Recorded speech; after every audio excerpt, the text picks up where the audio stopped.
भाई ये गर्मियों की छुट्टियां मुझे इतनी चूतिया चीज लगती है ना कसम से। जिन लोगों को भी ये चीज पसंद है ना, या फिर वो बहुत ज्यादा अमीर है या फिर इनसे लल्लू इस दुनिया में कोई नहीं। लेकिन क्यों? आओ जरा शुरू से बताओ। हमारी छुट्टियां पढ़ने से करेक्ट एक दिन पहले हमारा टीचर अपने हाथ में एक कागज लेके आएगा जिसे हम सब प्यार से बोलते हैं हॉलीडे होमवर्क। मतलब पूरे साल में बच्चों को 1 महीना मिलता है आजादी का, और उसमें भी तुम उनके पिछवाड़े में हॉलीडे होमवर्क बवरा देते हो। और इसी मनहूस होमवर्क के साथ हमारा शुरू होता है छुट्टियों का पहला दिन। देखो झूठ नहीं बोलूंगा, पहले दिन ना बड़ा मजा आता है। ऐसा लगता है कि इन छुट्टियों में सब कर डालूंगा, भैंचोद पूरी दुनिया उखाड़ दूंगा। लेकिन जैसे जैसे दिन बीतते हैं तुम्हें एहसास होता है कि आखिर तुम ये किस नर्क में फंसे हो। तुम्हारे घर में वो जो जीव रहते हैं ना, जिन्हें तुम मम्मी पापा बुलाते हो, वो तुम्हारा गला घोटने में कोई कसूर नहीं छोड़ेंगे। अगर तुमने गलती से भी इनके सामने अपना फोन उठा के देख लिया ना, तो ये लोग बोलेंगे पूरा दिन फोन देख के आंखें फोड़ ले अपनी, अंधा हो जा। अगर तुमने टीवी का रिमोट उठा लिया, पूरा दिन टीवी देखो, कोई काम नहीं है तुम्हारे पास नल्लू। अगर तुम रो धो के सो भी गए ना, तब भी ये बोलेंगे पूरा दिन सो के मनुष्यत फैला रहे मनुष्य साला। इनके हिसाब से मैं इन छुट्टियों में भी पढ़ पढ़ के टकला हो जाऊं, मेरे बाल झड़ जाए, मेरी नासा में भर्ती हो जाए। इसीलिए गाइस इस समय सबसे बेस्ट टाइम होता है जब तुम हगने बैठते हो। लेकिन अब तो वहाँ भी 5 मिनट से ज्यादा नहीं बैठा जाता, क्योंकि अभी मेन विलन तो बाकी है, हमारे देश की शीतल गर्मी। क्लैप करो क्लैप। दोस्तों लोग कहते हैं कि अगर आप इस गर्मी में 5 मिनट से भी ज्यादा हगने बैठ गए तो आपको नर्क से भी ज्यादा गर्मी महसूस होगी और आपका तंदूरी चिकन बन जाएगा। और भाई पता नहीं इस बार तो क्या एल माचो इफेक्ट आ रखा है, आसमान से अग्नि बरस रही है। और इतनी गर्मी में लाइट वाले डिसाइड करते हैं कि क्यों ना भैंचोद लाइट काट दी जाए, सबको मजा ही मजा आ जाएगा। अब इतनी गर्मी में वैसे ही रात को नींद नहीं आती, इसलिए सुबह आग लगती है। और जैसे ही तुम्हारी सुबह आग लगेगी, तुम्हें कहीं से हथौड़ा चलाने की आवाज आई। जब तुम अपनी आंख खोल के देखोगे तो तुम्हारे पिताश्री, भारत के सबसे बड़े इंजीनियर, डिसाइड करेंगे छैनी हथौड़े से पूरा घर रेनोवेट करने की। इतनी तपती गर्मी में खुद तो बकचोदी करेंगे और साथ में तुम्हें भी लेके डूबेंगे। अगर तुमने इनकी मदद करवाते हुए हल्की सी भी गलती कर दी ना, जैसे कि बड़े पेचकस के बदले तुमने इनके हाथ में छोटा पेचकस दे दिया, तो वही पेचकस तुम्हारे चूतड़ों के बीच में घुसा दिया जाएगा। बहुत जानलेवा काम है भाई। और दोस्तों ऐसे ही पूरा महीना निकलने के बाद बचता है आखिरी का 1 हफ्ता। तुम्हारा कोई दोस्त घूम रहा है शिमला, कोई दोस्त घूम रहा है गोवा, और तभी तुम्हें खबर आती है कि तुम भी फाइनली ट्रिप पे जा रहे हो। कहाँ?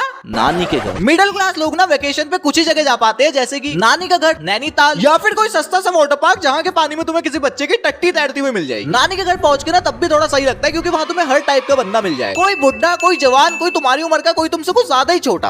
भैया आपके फोन में टुंग टुंग टुंग साउंड वाला गेम है। नानी के घर में आखिरी का 1 हफ्ता रहने के बाद आखिरकार हमारी छुट्टियां हो जाती है समाप्त। लेकिन हॉलीडे होमवर्क तुम्हारा बाप करेगा। ये चूतिया चीज आखिर किसने बनाई है और इसे बैठ के करता कौन है? मम्मी हॉलीडे होमवर्क के लिए चार्ट पेपर चाहिए। और फाइनली तुम अगले दिन अपने विद्यालय में अपना पहला कदम रखते हो। किसी बच्चे ने भी इन छुट्टियों में कुछ नहीं उगाड़ा, उल्टा सबका हूटर और बच गया। अब स्कूल के पहले दिन तुम्हें अपनी टीचर की शक्ल देख के इतनी खुंदस आएगी ना। चलो बच्चों अब आप एक एक करके बताओ कि आपने इन छुट्टियों में क्या करा। लर्न कुछ नहीं करा, मैंने अपने चूतड़ों में बस स्क्रू ड्राइवर घुसवाया अपने पापा से। अब स्कूल में 1 हफ्ता गुजारने के बाद तुम्हें एहसास होगा कि बेंचों मुझे वापस छुट्टियां चाहिए। और दोस्तों यही इंसान की औकात है, उसे जो मिलता है वो कभी खुश नहीं हो पाता। लेकिन अगर तुम्हें खुश रहना है तो ये चैनल सब्सक्राइब करो, तुम्हारी जिंदगी में खुशियों की बारिश हो जाएगी। बाय।